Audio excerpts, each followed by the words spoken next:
Hello दोस्तों, आज मैं भारत का भूगोल के प्रश्न को सॉल्व करवाने वाली हूँ क्योंकि ये एग्ज़ाम के लिए बहुत ही ज़्यादा इम्पॉर्टेंट है। और बिहार के जितने भी एग्ज़ाम होते हैं, जैसे कि बिहार पुलिस का एग्ज़ाम होता है, बिहार दरोगा, पीटी मेंस और बीपीएससी का एग्ज़ाम में भी ये प्रश्न देखने को आप लोग को मिलेगा। ठीक है, तो हम लोग सबसे पहले ये सब क्वेश्चन को देखने का कोशिश करेंगे और समझने के लिए भी कोशिश करेंगे। ठीक है, तो सबसे पहले हम लोग डायरेक्ट प्रश्न की ओर बढ़ते हैं।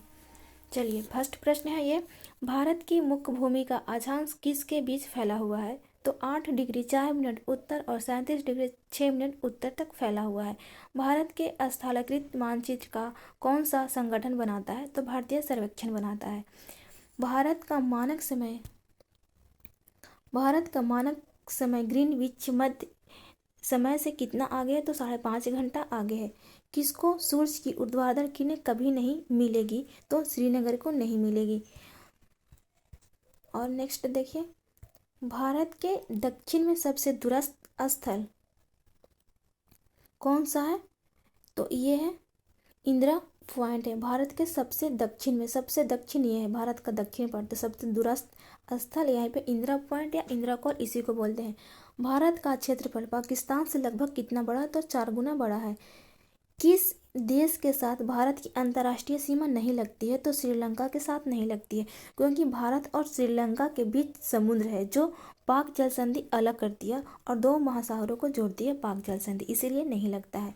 पाक जल संधि किन 2 देशों के बीच स्थित है? तो भारत और श्रीलंका के बीच स्थित है। ठीक है, पाक जल संधि इन दोनों के बीच स्थित है, इसीलिए टच नहीं करता है एक दूसरे को। हिमाचल प्रदेश के किस जिले की सीमा चीन के साथ बनाती है? किन्नौर जिला बनाती है। राज्यों के किस समूह के साथ नागालैंड की सीमा लगती है? तो अरुणाचल प्रदेश, असम और मणिपुर, ये तीनों लगती है।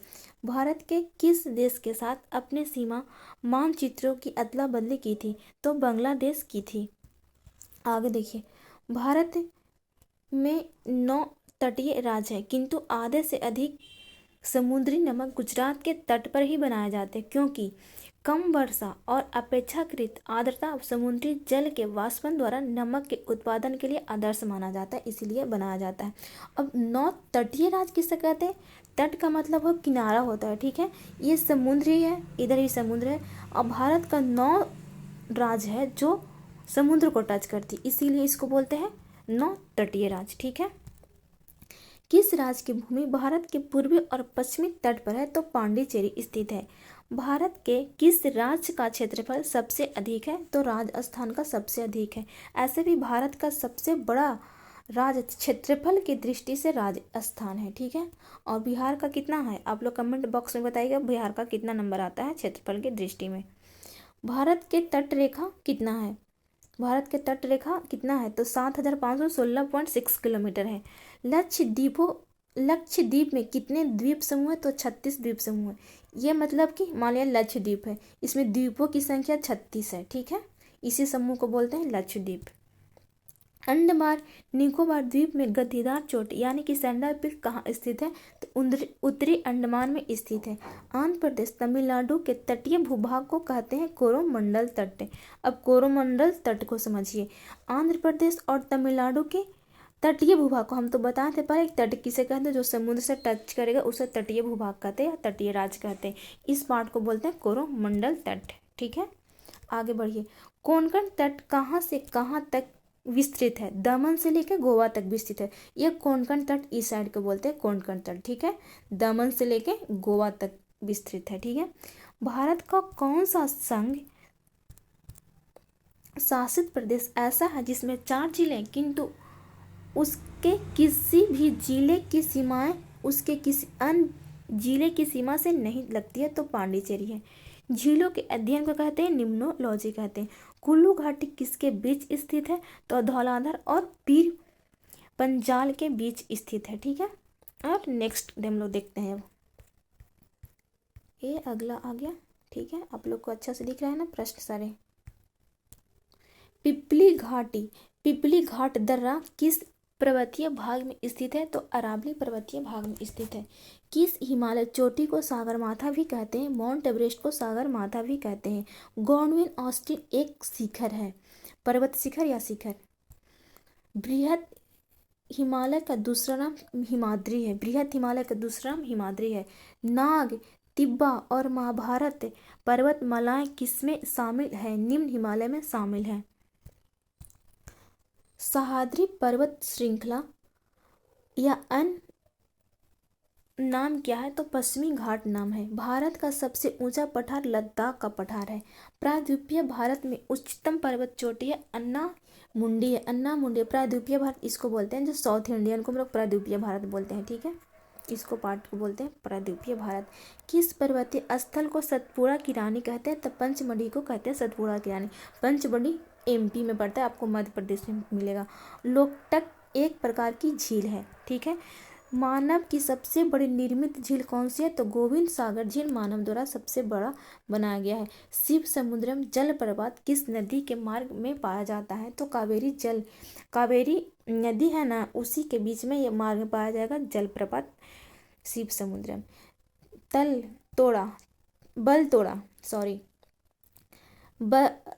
बलतोड़ा हिमनद स्थित है कोरोमंडल पर्वतमाला में।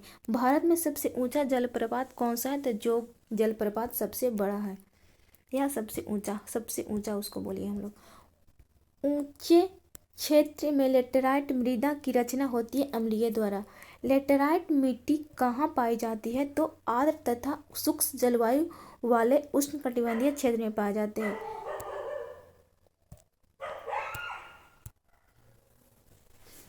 भारत के उत्तरी मैदानों की मृदा समानता कैसी बनी है? तललोचन द्वारा बनी है। वह फसल जो जलोढ़ मिट्टी में उगती है और उसके लिए प्रचुर मात्रा में पानी की आवश्यकता होती है। तो चावल या धान से ही चावल बनता है। व्यर्थ भूमि के अंतर्गत अधिकतम क्षेत्र वाला राज्य कौन सा है? तो राजस्थान है। मृदा की लवणता मापी जाती है। चलकता मापी से मापी जाती है। मृदा की लवणता चलकता मापी से मापी जाती है। भारत के भूभाग के कितने प्रतिशत भाग पर वर्ष में 75 सेंटीमीटर से कम वर्षा होती है? तो 35%। भारत की जलवायु कैसी होती है? मानसून, यानी कि भारत में सभी प्रकार के जलवायु पाई जाती है। गर्म शुष्क मौसम के दौरान भारतीय उपमहाद्वीप पर किस क्षेत्र में निम्नतम दाब रहता है? तो पश्चिमोत्तर में रहता है। अक्टूबर और नवंबर के महीने में भारी वर्षा होती है। तो कोरोमंडल तट पर भारी वर्षा होती है। अक्टूबर और नवंबर के महीना में कोरोमंडल तट पर वर्षा होती है, जिसे लौटते हुए मानसून कहते हैं।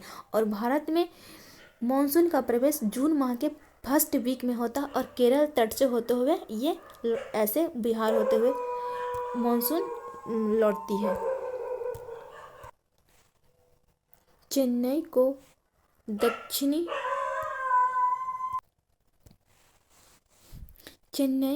दक्षिणी पश्चिमी मानसून से अन्य स्थानों की अपेक्षा कम वर्षा मिलती है, क्योंकि वहाँ का मानसून मतलब चेन्नई का मानसून कोरोमंडल तट के समानांतर चलते हैं।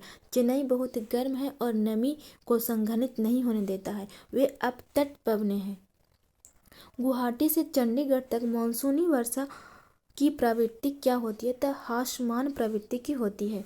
50 में 50 सेंटीमीटर से कम वर्षा वाले क्षेत्र हैं कश्मीर में, लेह जगह है उसी को।